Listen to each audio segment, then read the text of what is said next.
I'm Rick Albert, and welcome to The Key to the City of Angels, the podcast where we unlock the secrets of Los Angeles real estate. With over 300 real estate deals under my belt, I've seen it all, from house hacking strategies that build wealth to helping clients close multi-million-dollar deals in one of the most competitive markets in the world. Every week, I'll bring you expert insights, market trends, and inspiring success stories to help you navigate the LA real estate scene. Whether you're a first-time buyer, an investor, or just curious about what it takes to thrive in the City of Angels, this podcast is your guide to making smarter decisions and achieving your goals. So grab your keys. It's time to unlock your path to prosperity in Los Angeles real estate. Hello, everyone.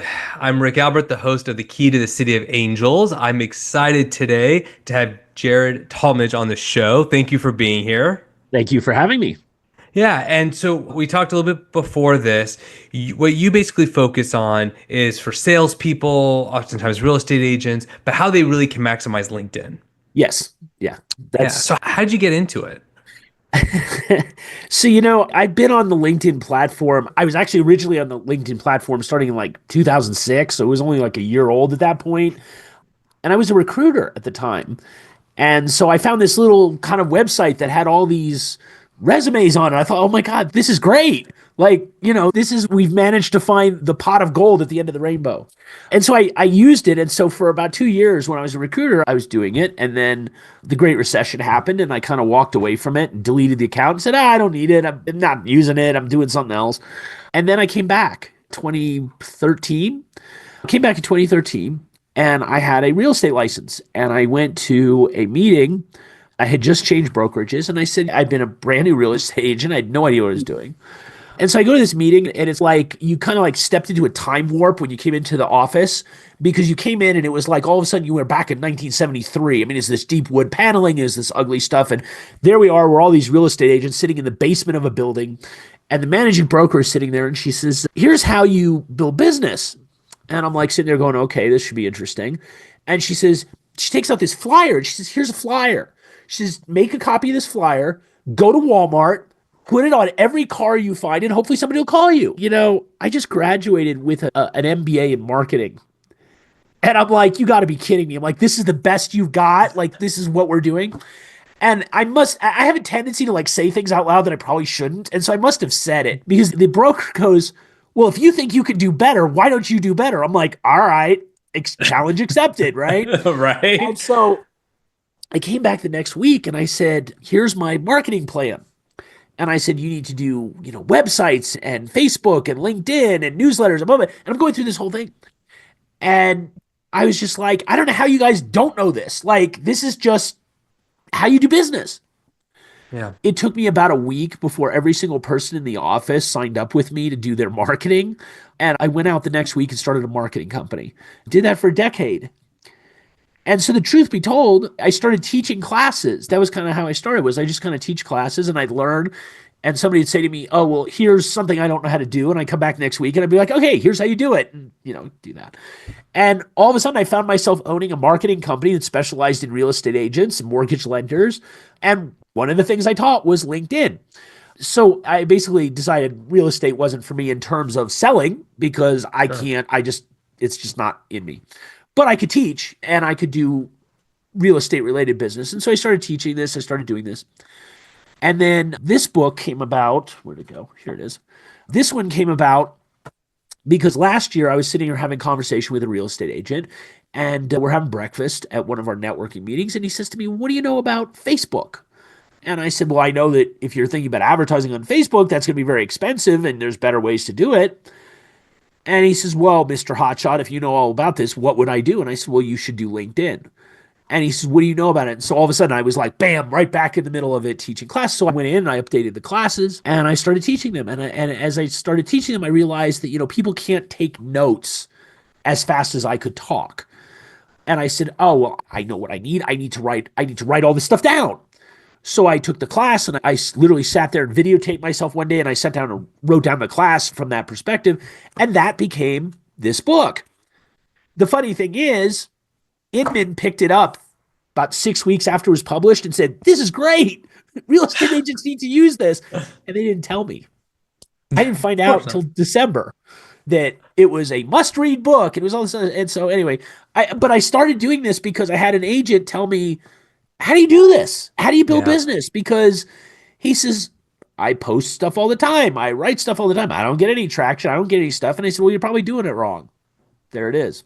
This is the class. Yeah. Well, there you go. And then for those listening, Inman is a predominant kind of like real estate related, Yeah, it's a publishing company. Yeah, they're, and they they're focus generally on agents and, people, agents, industry real leaders. estate. They're kind of like I heard somebody refer to them as the Wall Street Journal of the real estate industry. So That's a good way to put it. yeah. So I Yeah. was like, okay, I can go with that. Yeah. Well, speaking of Inman, I think they recently came out saying it was something like over 70% of agents last year did not close a single transaction. Right. And for those listening, because I know oftentimes we focus on Los Angeles, the problem that we have in LA is that there's definitely an oversaturation of agents. There really isn't enough business to go around, in my opinion, where we're starting to see agents doing like 2 to 5 deals a year, which takes away from other agents that might be doing a bigger volume. So, let's talk a little bit about LinkedIn. What are some ways anyone who has a business, LA or elsewhere, could really maximize, basically the LinkedIn platform? So here's the thing that I try to explain to people about LinkedIn. Unlike, say, Facebook or Instagram or even YouTube, the whole point of those platforms is to keep you scrolling, right? You're supposed to like fall into a cat video and then you fall into Hmm. pandas, and then next thing you know, 2 hours has gone by and you're like, wow, I don't know how I did that. But that's how they make their ad revenue. LinkedIn is different. LinkedIn's goal is to connect you to other business owners or to connect you with clients, and it's absolutely a sales platform. And so when you start thinking of it that way, now it kind of moves from social media over here to actual business. And the thing is, most people don't take the time to actually go in and build out a profile and realize that a profile is basically a 24/7 storefront for you. But if you think of it as a storefront, then you have to realize that you have to put stuff in the proverbial windows to get people to come in. Most Right. people go, "I'm going to put an out of business sign here," or "I'm going to put a closed, come back later," or "closed, don't know when we're opening." And then they wonder why nothing happens. And so it's not that it takes a lot. It's just it takes some level of effort. And most people just go, "Oh, well, I put it up there and I threw out an article once a month and nothing happened." Well, okay, but your store is open once a month from 2 to 3 o'clock in the afternoon on a Sunday. Do you Hmm. really think you're going to have lines out the door if that's the case? And so what I do is I teach people about LinkedIn, and I start literally at the top of their profile and I work my way down with them and I say, "This is how you can do this." And so there's some inherent tricks that we can talk about today that will help you effectively get business, because at the end of the day, all LinkedIn is it is your digital, it's more or less your digital profile online. They LinkedIn is owned by Microsoft. Microsoft has a deal with Google. When you type in Google and you type in your name, that LinkedIn's going to show up. The question I have for most people, especially salespeople or anybody in a sales capacity, whether it's in Los Angeles or somewhere else, what does it say about you? That's the easiest question to ask. And the answer is usually, well, I don't know. And so, Well, yeah, I will say what I like about LinkedIn is there's no BSing about it. Like on Instagram, it's like, yeah, some people are trying to get sales, and so they do certain things. But it's like LinkedIn, to your point, it's like, I'm here to sell. I'm here because I'm telling the world this is what I do for a living. right. And it's much more direct, and I've always been a fan of that. I don't like, I hear, especially in the agent world, they try to do sneaky things with consumers. They try to beat around the bush. Like I meet with potential clients. I'm like, look, I'll do an equity review where I review their home value, all that. And I say, look, I'm not trying to get a listing. This is more, but if you are interested in selling or someone, like I'm always very straightforward about that, right? That Well, it works both ways. And LinkedIn's very straightforward in that respect. and to that end, think about it. There's a reason that salespeople have a bad reputation Oh, for largely. sure. It's because we do stuff like that. We go, "Oh, well, I don't really want to tell you I'm selling, because it's what happened. I tell you I'm selling." Shields go up and Yep. everybody, I don't, no, captain, I don't want to make eye contact, right? Yeah. That happens. That's natural, but that's because people don't want to be sold to.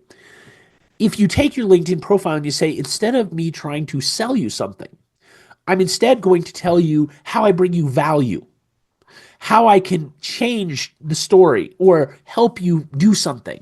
Now, all of a sudden, it's a conversation. And if you notice, when the conversation happens, the shields go down, people start to get calm, they don't feel like they're being pushed into anything. And when you realize that the simplest tweak with LinkedIn is to say, instead of me saying it's a digital resume, right? Because that's what most people think of it as.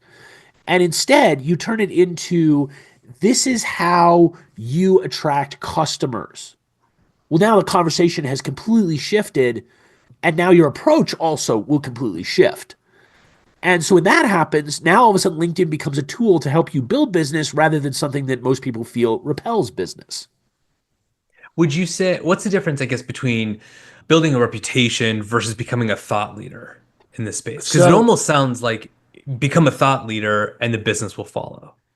yes, which is true. Become a thought leader, the business will follow. The thing is, you have to have it's kind of like building a house, right? You have to have the Hmm. basement or the foundation built first because if you Hmm. try to build a house just on flat land, it's not going to work. And Right. so LinkedIn, think of LinkedIn as the base under which you build your thought leader reputation. Because the thing is, nobody comes out and says, "Oh my gosh, I'm going to be a thought leader today," and like that happens. That happens over time. Sure. But by the nature of our relationship to media and how things work now, we think, "Oh, look, this person hit it big."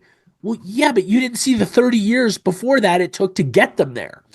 And Right. so with LinkedIn, what I recommend is start with the premise of what I call a forward facing profile. And what I mean by that is most people's profile is title at company. And that's their title. That's what they do, right? But that doesn't tell you anything. All that does is that commoditizes you to everybody else in the industry and says, well, there's 10,000 realtors and I just made myself one of the 10,000. So with LinkedIn, you have the availability to say, you know what, I'm going to talk about what I do for a client and how I do it for a client and why that makes me different. And just by taking that first step of saying, instead of talking about me as somebody, I do this for myself, instead talk about this is what I do for my clients that makes me different. And now all Hmm. of a sudden you have that fundamental shift that takes you from, oh, I'm just doing a profile to I can become a thought leader because then put out information, right?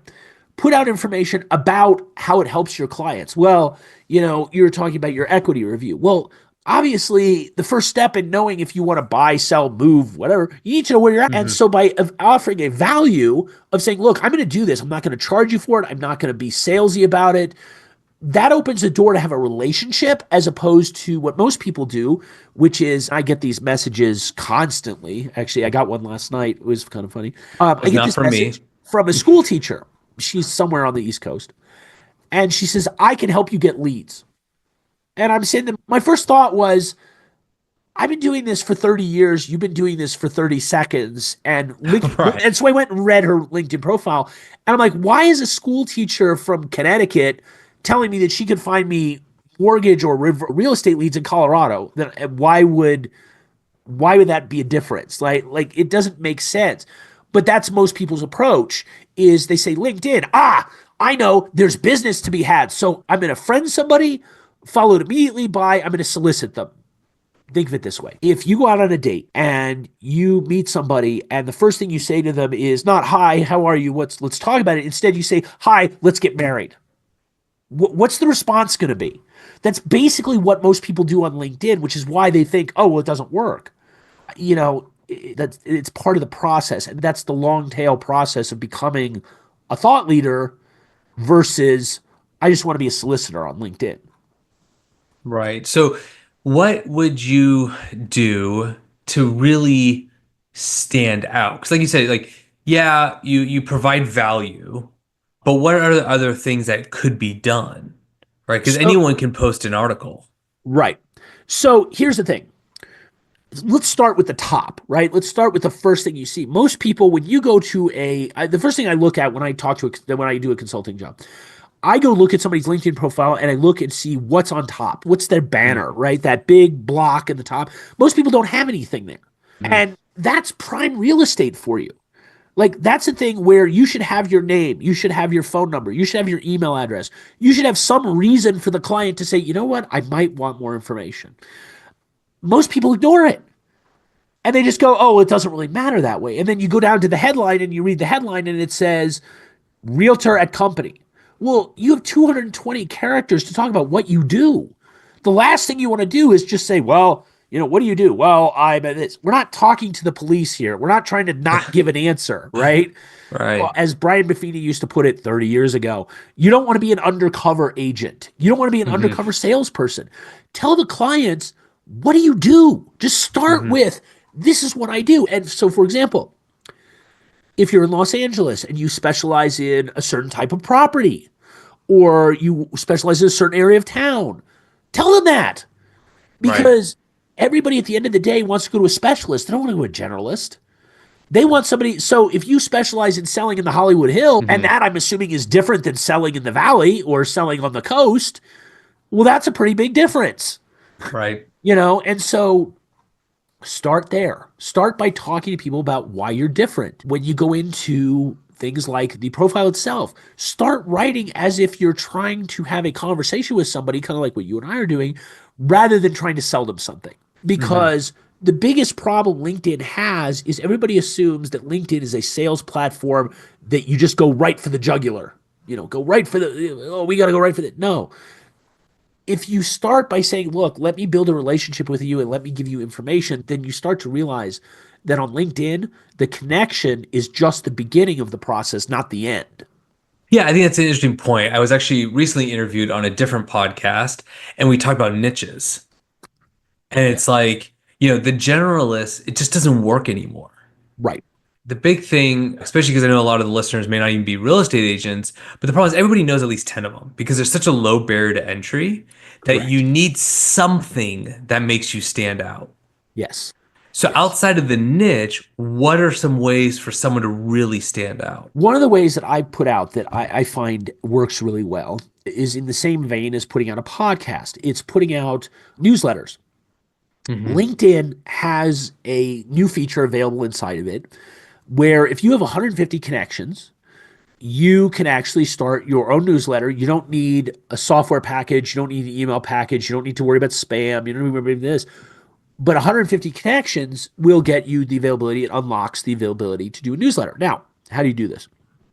So when you go on LinkedIn and you open up your LinkedIn profile the first time and it pops up and it says, one of the buttons says write an article, right? So everybody knows where that is.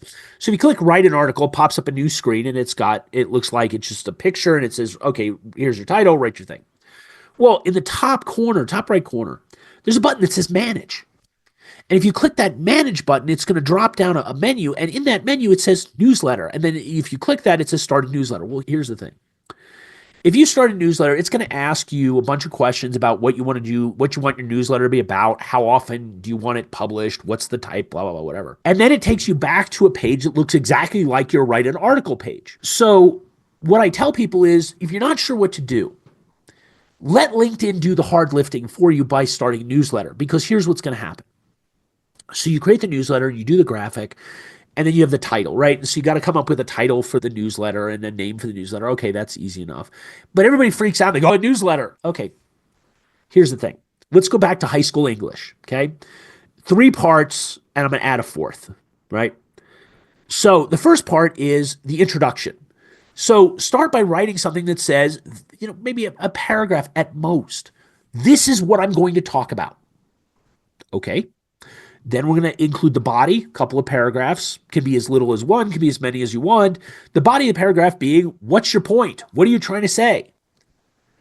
Once you do that, then you have the third part, the conclusion or the call to action.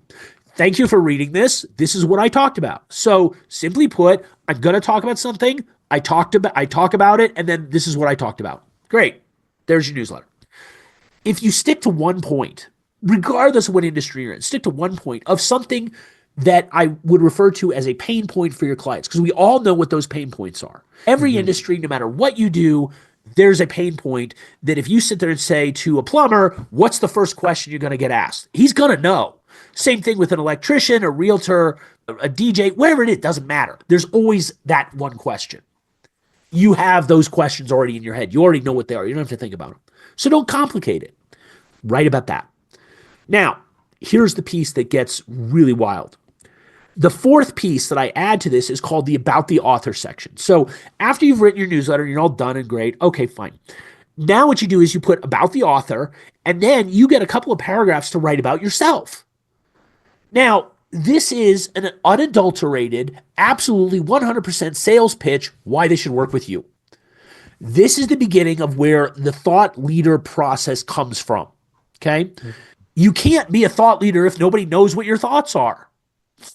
So you have to put them out there and be willing to be told, oh my God, that's terrible, or, oh, that's really great, right? But if you put it out there and you say, look, and so for example, mine is, I'm Jarred Talmadge, I'm the author of The LinkedIn Real Estate Agent, and I've written 12 books, and I've been doing this and this and this, and then I include my information. Say, if you'd like more information about me, here's my website, here is my contact information, my email, my phone number, blah, blah, blah, blah, blah, whatever. And I always put this line at the bottom that says something to the effect of, if you like more information, please reach out to me. Well, we live in the age of the internet, right? You're in LA, I'm in Denver. We don't know where this podcast is going to go. It could make it around the world several times, and quite frankly, that's normal. That little paragraph at the bottom, that about the author section, has done more business for me in the last 5 years than anything else I've ever done, because I don't know where the article goes. And I tell this story when I teach a class, and I tell this story about how, here's my living proof of this. I once got a phone call last year from a writer in South Africa. And he calls me up and he says, I'd like to interview you. And I said, great. About what? And he says, about the American real estate market. I said, okay. I said, I have a question. I said, because I have to know. He says, okay. And I said, you're in South Africa. How the heck did you find me? And he says, oh, I read your article. And he starts quoting an article to me. And I'm like, okay, yeah, I did write that. And he says, and you say, reach out to me. And I said, okay. And he said, well, what's your situation? He says, well, I'm a journalist in South Africa. I work for a publication in London. We're doing an article about the American real estate market. Because why not? And I'm going, yeah, but again, how did that happen? It happened because he read the about the author section of one of my newsletters, and I posted on LinkedIn. And I've since done a number of articles with him and done some other stuff. And it's like, but that's where, if you want to really stand out, you start doing that. Because here's the other piece that LinkedIn won't tell you. So you do this newsletter and you launch it, right? Well, if you go back and you look at your LinkedIn page, there's connections and then there's followers. What LinkedIn doesn't tell you is that as soon as you publish that article, an email is going to go out to all of your followers and all of your connections saying, you just did this newsletter, pay attention. And they will get people to subscribe. Now, once they start subscribing, LinkedIn's algorithms pull that information back out and start looking at that and analyzing that data to figure out who your perfect client is. And then they go show it to your perfect client all over the world and say, hey, you should pay attention. And so all of a sudden you get this thing where it's like you get new subscribers. And then next week you get more subscribers and but if you start stacking it on top of each other, what happens? People they'll find one newsletter of yours, right? And they'll go, oh, this is great. And because it's a newsletter, it's all stacked. And so they can go back and read the other ones. And all of a sudden, all the old stuff becomes relevant again because people start reading it. And so if you think about it from a sales perspective, it's a way to build a funnel that just keeps getting bigger and bigger and bigger. And you don't have to you can invite people to the newsletter, obviously, but LinkedIn is going to do a lot of that work for you. And so if you want to become a thought leader, the easiest way to do it is start a newsletter on LinkedIn and start talking about what you have a passion for. The more passionate you are, the more people are going to come find you. And then it turns into business. Now, is this a weekly thing, bi-weekly? You can do it as often or as little as you want. My experience of having written newsletters for agents for 10 years is do it about every 2 weeks at minimum. That is the absolute minimum you should do, is every 14 days. Like I said, I ran newsletters for a decade. What I found was the sweet spot for real estate agents was talk to your clients every 15 days. That's how long it takes them to let you fall out of top of mind. You don't have to sell them anything. Just talk to them. Because most of the power is in them seeing your picture and your title. Hmm. Oh, yeah, that's right. I know that guy. He's an agent. Okay, cool. And then they don't think about it again for a couple weeks. And then they go, oh, yeah, he just sent me another thing. Oh, okay. And it has that cumulative effect. Right. It's all about staying top of mind. Correct. Correct. Nice. Now let's kind of switch gears to the consumer side, right? So if someone's like, hey, because what I've noticed is that's not true. YouTube, I've gotten leads, usually for the wrong thing. One of my more popular videos is actually the cost to build in Los Angeles. So I was getting a lot of people asking me to bid projects. I'm like, hang on, I'm not a contractor. I was just, to your point, trying to be a thought leader. I'm like, hey, here's the actual cost. But generally, what I've noticed is people, if I don't already know them through my sphere of influence, then they'll find me through other means, bigger pockets, different forms, whatever. Then they go on social media to make sure I'm real. Yes. Right. Even when I had to interview agents to list properties that not in the area, I would go. I wasn't expecting 10,000 followers, but I'm just saying, okay, are they active? What are some things? So for my question to you is, what should consumers be looking for when they're going, if they do find them on LinkedIn? So here's the thing that I recommend. And this is actually my own personal determination as to how I decide if I'm going to let somebody onto my LinkedIn page. First thing I look at is when a consumer goes to LinkedIn and they type in your name and they pop up the screen, and it's going to pop up and it's going to have this thing, and it's going to tell them if you're a second or a third level or not a connection at all, kind of thing. Right. I always look first thing I look at is I look at the profile picture. I want to see a picture. I don't want a picture of your logo. I don't want a picture of your business or your sign or, and likewise, I don't want a picture of your kids or your dog or you out doing something in some far off country, right? Hang on, Jared. My kid is adorable. I'm not suggesting the kids aren't. Okay. I'm not suggesting the dogs aren't. I have a cat. She's she's about 7. She's only 4 pounds and she makes the funniest faces where she looks like she's ready to take over the world. And I don't know how you feel that way if you're 4 pounds, but the point being, the first thing I look at is that's like my screening criteria, because a lot of the times you're going to get somebody who's going to either not have a profile, or you're like looking at the picture going, really, that's how you want to present. But here's the thing. That's supposed to be your presentation to the world that I'm a professional. And so I kind of look at it and go, okay, so first things first, I want to see a picture. And I'm looking for shoulder length or up. Even face shots are fine. I just don't want to see you as part of like something you'd see on Facebook, right? If your picture looks like Facebook, as a consumer, I'm like, dude, I'm not going here. The next thing I look at, and this has become really relevant, is I look at where you are and how many connections you and I have in common. Because I want to know that you're actually doing business, or you at least know the people that I know on some level. Even if it's just one person, I want to see that you're connected. Now, that extends out to the fact that I look at people and go, if you have under 500 connections, that's a red flag for me, because I look at it and go, you're not real serious, or you haven't been on very long. If they have under 100 connections, I'm pretty much not going to connect to them, because I don't know who they are and they have no history, no background, no nothing like that. And if you're not connected to anybody I know, again, it's one of those things where I go, I don't know. Because I get a lot of connection requests from salespeople, the Right. first connection request is usually, oh, what we should network, right? I get that all the time. Dude, explain to me why. You got to come up with something better than I'm going to network. Otherwise, all you're doing is asking me for my connections. So as a consumer, I'm going to look at that and I'm going to say, okay, here's the question I want to know. I want to see more than 500 connections. I want to see a face shot. Then I'm going to look at their profile in general and say, is this somebody who's looking at me and saying, here's my job, and then before that I did this, and before that I did this, and before that I did this? Or when you look at their profile, does it actually tell you a story about why they do what they do? The about section on LinkedIn is a leftover from the days of when it was a resume site. The cover letter. Yeah. It was basically the cover letter site, but it was called the Right. about section, and then it had this thing.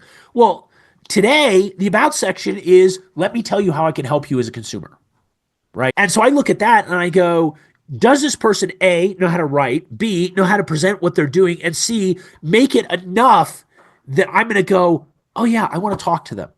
And if they don't do that, I'm done. I don't Yep. care what you're selling. I don't care if you're giving away dollars for pennies. If you are in a situation where you don't look respectable, chances are you're not. And let's face it, this is the internet. We don't know where the bad neighborhoods are on the internet. We don't know where the I don't even know if it's a unstable real places. photo. Exactly. You know, well, like, and I'm sure you get these sales pitches all the time, right? Like, and this goes back to our first conversation of people doing sneaky things. For whatever reason, people think that if I go and look at your profile, I'm going to get a notice. If you came to look at my profile, I'm going to get a notice that you looked at it. And then all of a sudden I hit a button that says connect and I don't say anything. What's your response going to be? Well, either I know you because we had a conversation for an hour, in which case, yeah, I'll connect to you. Sure. I have no idea who you are. Why would I connect with you? And so from a consumer point of view, I want to know that somebody's put in at least enough time to tell me why it is I should work with them or what they do even, and make it clear because let's face it, everybody has 5 jobs anymore. And LinkedIn is getting more messy because people have multiple jobs, which is not to say you can't have multiple jobs on your LinkedIn profile because let me tell you, I do. And I teach this. And I tell people, don't worry about that. What you should worry about is, does this person look respectable? And you're going to know. And as a consumer, Right. you're going to look at that and go, something doesn't feel right, unless you're completely clueless, which you could be, but most people aren't. Should, so should you, because I get connection requests all the time. And most of the time it's like virtual assistants, lead generation. Sometimes it's lenders. I'm like, "Ah, Yep. I don't know you. I know what you're trying to do." Right. Should people be connecting with everyone and anyone? Oh, gosh, no, absolutely not. Here's why. Okay. So here's another thing that I'm going to teach you that is a really good way of telling if somebody understands LinkedIn or not, and if it's a scammer, right? When you go to LinkedIn, so let's say somebody sends you a connection request and it says, please connect with me on LinkedIn. What I would do is I would click on their page and go look at their page. Now, I'm Hmm. looking for something specific, okay? And I did this the other day to that woman that was asking me about lead generation. I noticed when I clicked on her profile, it said 500 plus connections, but it was blue. Why does that matter? Well, these are from the early days of LinkedIn. You used to not be able to hide your connections. So I went to her connections and it's blue. Well, I clicked on it and all of a sudden I can see every single one of the people she's connected to. Now think about that from perspective of being a private individual. Okay. If you went to my LinkedIn page and I saying I'm a LinkedIn expert and I do all this stuff, and all of a sudden you see the blue 500 plus connections and you clicked on it, all of a sudden you could see every single person I was connected to. You can see how long I've been connected to them. You can see them. You could actually message them, which in other words means you basically are not even protecting your client's data, much Mm. less what are you going to do to mine? And I look at that and go, as soon as they do that, as soon as I see that blue 500 thing, I'm like, yeah, I'm not connecting with you. No way, no how. Because what's going to happen is that exposes my data to who knows who is going to find that. And let's face it, in this day and age, you're talking about, I mean, I tell people do not post the years that you went to college on LinkedIn. You post that you have a degree. Don't post when. Why? Hmm. Because now you're talking about it and you're going, if I know you went to college and you graduated at this date or this year, I can pretty much backtrack from there to figure out if you were 22 and you graduated, this is your birth year. With your name, your phone number, and your birth year, I can pretty much find your birthday. And then with that information, Mm. it's not a hop, skip, and a jump to figure out any more information about you. And it just makes it too easy to steal. Interesting. And so some of LinkedIn is about the privacy level. You want to have that openness to certain people, to your clients, but you don't want that information open to the world. And as a consumer who's saying, oh, yeah, I'm just going to connect to everybody on LinkedIn, again, I reiterate, you don't know where that information is going to go. So Right. you wouldn't leave your front door unlocked and your wallet on the table and say, oh, well, it's okay because, I'm in a safe neighborhood. No, I still lock my door. I don't care how safe the neighborhood is. Right. Yeah, that's interesting. It's crap. There's a guy named totally escapes me. It's gonna come up in the middle of the night, and I'm gonna send you an email, and I'm like, this is the guy's name. He wrote the book Ghost in the Wires, and he's like known as the world's greatest hacker, and he only used social engineering. Right, right, And it'd be stuff probably like that. He's like, well, I can backtrack this, I can do that. And I haven't even touched a computer. Like I haven't really had to do any real hacking, right, right. you know? because So all that information's out there. I mean, if you think yeah, about it, you're giving your employers information, you're giving your where you live and what part of the city you live in. If you do that, right. you're giving away. I mean, the truth is, you're giving away all your friends' information too. If Yeah, you have your stuff exposed, and that's why I said the first thing I look at is I go, are they legit? Do they have connections? Do they know people? Because the other thing I could do is the other thing I recommend to consumers, if you're questioning whether you know whether somebody's a good idea to connect to, but it says you have, 5 connections in common, there's no shame in going to those 5 connections of people that you know and saying, hey, you're connected to, is this guy legit? mm, Because any person worth their weight is going to go, I'll tell you, yeah, is it legit or is it not? And there are people that I am connected with where I go, I don't know you. I've met you, but I don't really know you. And I tell people that. sure. Or, hey, I spent a couple hours talking to them on this, and this is what they do. And yes, would I recommend them? Absolutely. Here, go talk to them. But again, we live in that review driven society. And so when you consider that somebody goes out on Amazon and they decide they want to buy a toothbrush for $3 and there's 10,000 reviews, they're going to read. What are they going to read? They're going to read a couple of the good ones and they're going to read a couple of the bad ones. And so then they're going to make a decision. And they're spending $3. I love reading the bad reviews. That means Right. a toothbrush was so bad, someone actually took the time to write a review. To that extent, I will say there's a certain product out there that is like it's a sugar-free candy. The reviews are hilarious.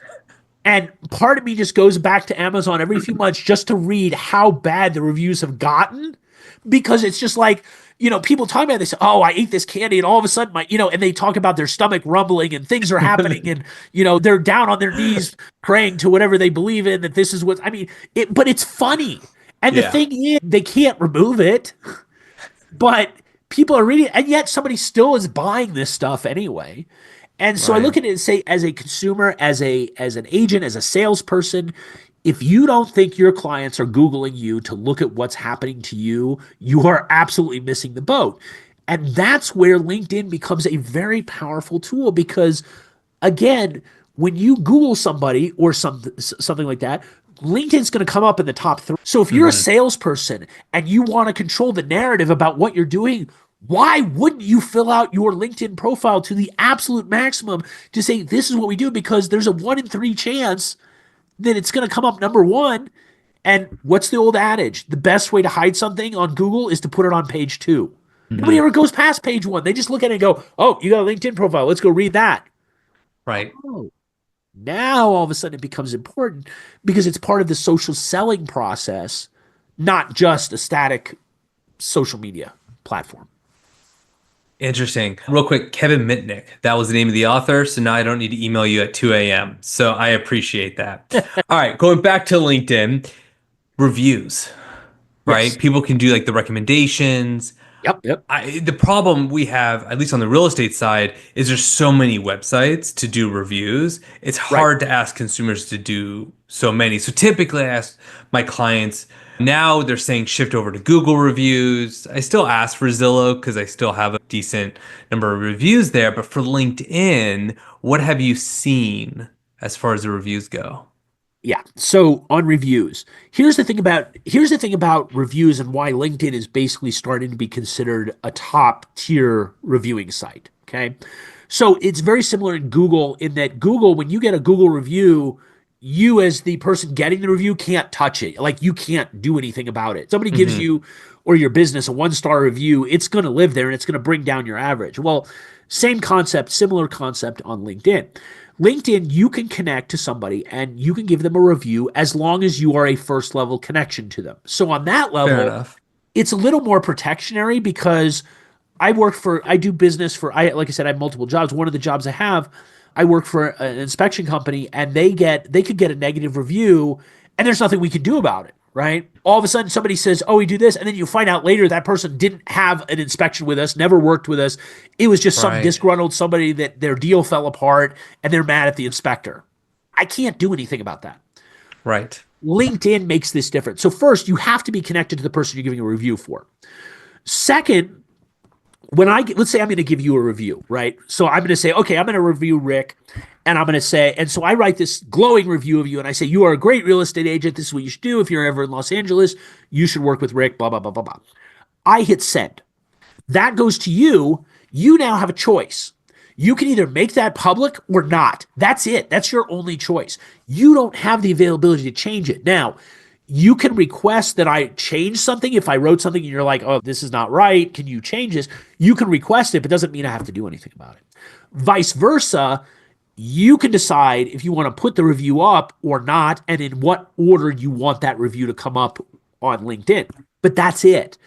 And so the advantage of LinkedIn reviews is as long as you are connected to that person, that review will live on your profile. So for example, I teach LinkedIn classes. I've been teaching LinkedIn classes now and I couldn't believe I actually saw this. I've been doing this for 11 years. I have reviews that are 11 years old on my LinkedIn profile. If one of those people that I've been connected to for 11 or 12 years decided they don't want to be friends with me anymore and they unconnected me from LinkedIn, that review goes away. So there's an embedded benefit to you to be in contact with the people that could review you, because the only way you get to see the positive reviews is if you keep those people happy, or in other words, don't make them mad and make them go, oh, I don't want to deal with you anymore, and boop, and then I'm off social media. So I always tell people also, you really want to get a feel for somebody's business, read the reviews. Read the recommendations that they put out. And you can send reviews to anybody. As long as you're a first level connection, you can send them to anybody for any reason, for anything. Whether you work for a business, whether you are a client, whether you worked with them, whether you know them personally, doesn't matter. But again, it's all part of that social selling hierarchy. And Google and LinkedIn are kind of like the top tier. And then you've got like the review sites. And a lot of the review sites are becoming automated, where it's just like you have a client, they send out an automatic review and it's automatic. They go, oh, rate this person. Here's 5 stars. And they don't make them say anything. I don't put much faith in the 5-star review process. I want to see what they say, because people will reveal what you're like when they say it. So, if you have 500 people calling you a genius and one person calling you an idiot, chances are you probably know what you're doing, but one person got mad at you, versus 500 people telling you you're an idiot, but you have 5 stars. Well, how does that relate? Right. Well, okay, let's play devil's advocate though. If I can control what reviews go on LinkedIn, is it really a reliable source for reviews? Yes. And the reason I say that is because if you're smart, and I always recommend this to people, if you're smart, leave a couple of mediocre to bad reviews. Because if you don't, you look too perfect. And I've heard that. I mean, I've been teaching this in social media for 10 years. And I'm like, that's why I don't sweat reviews. I'm like, look, overall, the reviews are going to arc positively. Sure. But you're going to piss somebody off somewhere along the line. Somebody's going to be mad at you. And if you don't have bad reviews somewhere, it's because you haven't been doing this very long. I was at some seminar, I think it was in like Texas, and he was like, have your mother write you a bad review. Like, just because like having a perfect 5-star review, like you said, it's almost like a red flag. Right. But if it's like 4.8, 4.9, like that actually means like you're doing business, that you're active. Now, I think I mostly have 5-star reviews because I haven't pissed off too many people. Not to say I haven't, because you're right. Deals fall apart, and it's very easy to blame the agent, blame the inspector, whether they had anything to do with it or not. Right. Totally irrelevant. Right. So, but yeah, I've heard keep a couple bad ones. Yeah, I've read a review once of the company that I work for, and they said they were upset at the inspection because they found a 44 in the oven. And I'm like, how is that? First off, how is that the inspector's fault? Second of all, the inspector basically his job is to go in and turn on the oven to make sure it works. Right. If he had turned the oven on, it's very likely that he could have turned the oven on. The gun was pointed out. And if that thing was loaded, it would have made it hot enough to ignite the gunpowder, and he could have gotten himself shot. Oh my gosh. Yet, ridiculous. Yet we possibly got a bad review from that inspection. I was going to say, actually, the idea is the more absurd the review, the better you should leave it on, because maybe you'll make somebody laugh. Well, and then to your point, you start to read between the lines. It's Correct. like, okay, was this person really bad? Right. Like, I had one fall apart years ago. We were just about to close. All contingencies were released. and it was brand new construction. The buyer brought in a marble refinishing person, and he saw some cracks. He's like, "This house is falling apart. It's structurally not sound." And we're like, "You focus on marble. Right. How are you qualified for this? Plus, it's new construction. It's, in California, we have very strict laws in terms of warranties for new construction. A buyer still canceled. And then she tried to put the blame on me. I'm like, what? You guys not even a licensed contractor.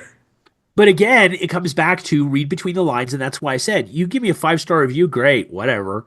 I want to know, I want to read what it says about, what did you say about me? Because like you said, read between the lines and realize that person may be giving you a 5-star review and maybe ripping you in the comments. And if you don't, and if you just go ahead and say, well, I got a 5-star review, so I posted it. Really? At least with Google, and I know I have some reviews on LinkedIn, but it's been a while, you can always respond to them. Yes. Well, like Google, you can respond to those too. Yeah, exactly. So I think those are sometimes, if you do it right, you have to be, careful. But I mean, we even got a bad review once on Facebook on the company because we listed a new construction home and one of the neighbors didn't like the fact that it was new construction. I'm like, that's not even my house. And there you go. That becomes one of those things and that's where Google and LinkedIn kind of diverge because Google could be anybody. Yeah. LinkedIn, you at least have to know them. Right. Which I guess adds more weight to it. Right. And here's the thing. If you don't trust it, reach out to the person that wrote it and ask them. Yeah. Their information is right there. All you have to do is click on it. You pop it up. You send them a message and say, hey, I noticed you wrote this review. I have a question. Could you answer it? They're going to say yes.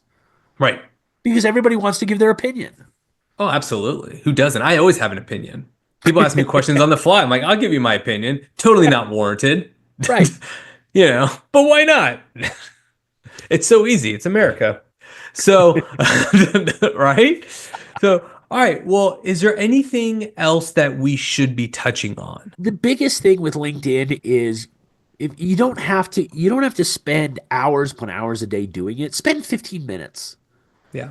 Spend 15 minutes, comment, share, post, do something. Start there. You'll be amazed at what starts to happen. And what's going to happen is when you start acknowledging people and saying, well, I like this stuff, or I comment on this stuff, and not, oh, great post. That's useless. Hey, you gave me some great insight on this and this, and thank you for doing that. You will notice that you will start getting more contact. You will start having more interaction with people, and business will start to build simply by the nature of the fact that you're taking the time to do it. And again, 15 minutes a day. It's not that much. You can go in and but most people don't get any kind of interaction on LinkedIn. So when you start responding to their stuff or liking their stuff or doing this other stuff, they're going to notice. And they're going to start following you as well. And so you can really kind of start expanding that network of people very quickly. And you can start being known for what you want. And that's the first step. That's really the first step in building a thought process of becoming a thought leader, is to just say, I'm at least going to put myself out there. Right. No, I think this is great. Well, thank you, Jarred, for everything. How can people get a hold of you besides reading your About the Author? Easiest thing to do is go to classeswithjarred.com. Okay. And so Jarred is spelled Jarred. So classeswithjarred.com.